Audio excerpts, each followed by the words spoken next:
Всем привет! Сегодня будем менять износившуюся ведущую звездочку на бензопиле штилем S180. Расскажу, какие допуски у нее по износу. Вот. Также расскажу, как можно немножко, но продлить ее срок службы. И расскажу, почему стоит менять именно на оригинальную звезду, а не на какие-либо аналоги. То есть покажу, почему именно только оригинал. Итак, снимаем стопорное кольцо. Затем снимаем шайбу. И уже после снимаем саму звездочку. Вот такой вот у нас износ. Вот это вот выработка. И вот это у нас от движения цепи происходит. В данном случае вот эта вот выработка нам не важна, а важна именно вот эта верхняя. Она у нас по мануалу не должна превышать 0,5 миллиметров. Как проверить? Да, все очень просто. В принципе, есть шаблон для этого, но можно просто вот так вот, приложив отвертку, и посмотреть визуально, что как раз таки 0,5 миллиметров примерно есть. Из личного опыта скажу, что данная звездочка еще может поработать, но при условии, если вы будете использовать старые цепи, которые были именно в работе с этой звездочкой, то есть которые уже приработаны именно к этой звездочке. Если вы поставите сюда новую цепь, то вот эта вот износившаяся звездочка быстро ее потянет. А теперь поговорим, почему я не рекомендую использовать аналоговую звездочку, то есть только оригинал. Итак, вот такой вот фирмы звездочка, то есть Farmer-Tech.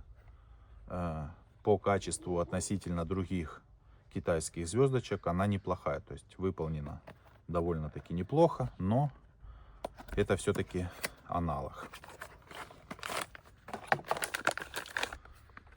Вот такое вот исполнение, то есть довольно-таки хорошо исполнена звездочка. Вот так все хорошо сделано. Но есть один момент. Сейчас я установлю звездочку и попытаюсь показать.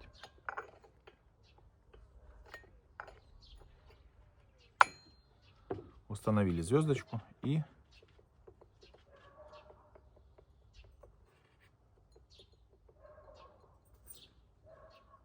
я думаю, видно, какое биение имеет звездочка. То есть посадочное место у нее больше, чем должно быть. То есть я думаю, видно, вправо-влево у нас имеется вот такой вот немаленький люфт. Также на ней имеется биение. Небольшое, в принципе, в допусках. Но, опять же, повторюсь, это не дешевая звездочка относительно других китайских. Теперь берем оригинал. Возьмем даже старую звезду. Точно так же ее сейчас установим. И покажу, какой у нее люфт. Его практически нету. Минимальный. Вот именно поэтому я рекомендую только оригинал. Поэтому устанавливаем оригинал. Вот такой вот артикул.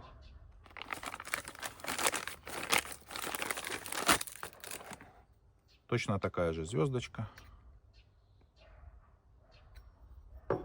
И устанавливаем. Но перед тем, как установить, нужно убедиться, что у нас подшипник немножко смазан.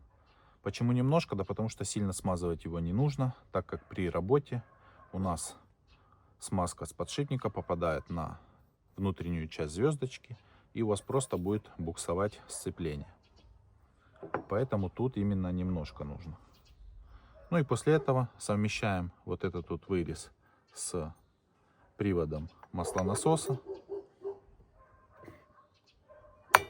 И все, установили. Новая звездочка у нас также не имеет практически люфтов. После этого устанавливаем шайбу и устанавливаем стопор. Все, ну и теперь уже к этой звездочке берем комплект цепей, 2, а желательно 3, и работаем. То есть одна цепь затупилась, мы ее убираем, ставим новую и работаем. Вторая затупилась, мы точно так же ее убираем, ставим третью и работаем. Пока третьей работаем, у нас те две цепи затачиваются. И так, в общем-то, меняем цепи. Для того, чтобы равномерно изнашивалась звездочка, чтобы она не прирабатывалась к одной цепи. Ну и чтобы цепи также равномерно у нас приработались к звездочке. Это немножко продлит ее срок службы. Также не забывайте, что при работе бензопилой после определенного там количества, я не знаю, там каждый куб, 2 куба, раз в 5 кубов, там, либо там по бочкам вы как-то будете считать. В общем, не суть, то есть периодически переворачивайте шину. Это нужно также для того, чтобы у нас рабочая часть шины также равномерно изнашивалась. Как с одной стороны, так и с другой. Так, вроде бы все рассказал, что касается цельной звездочки, но есть у нас еще вот такого вот плана звездочки. Это у нас звездочка, которая состоит из двух частей, а именно корзина сцепления и вот такой вот сменный венец. На таких звездочках не все так однозначно. Здесь у нас можно ставить не только оригинал, но и аналоги именно венца.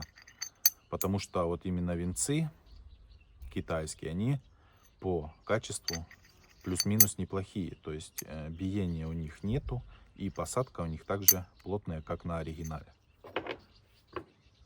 Вот у меня китайский венец, и вот такая вот у него посадка. То есть даже немножко плотнее, чем на оригинале.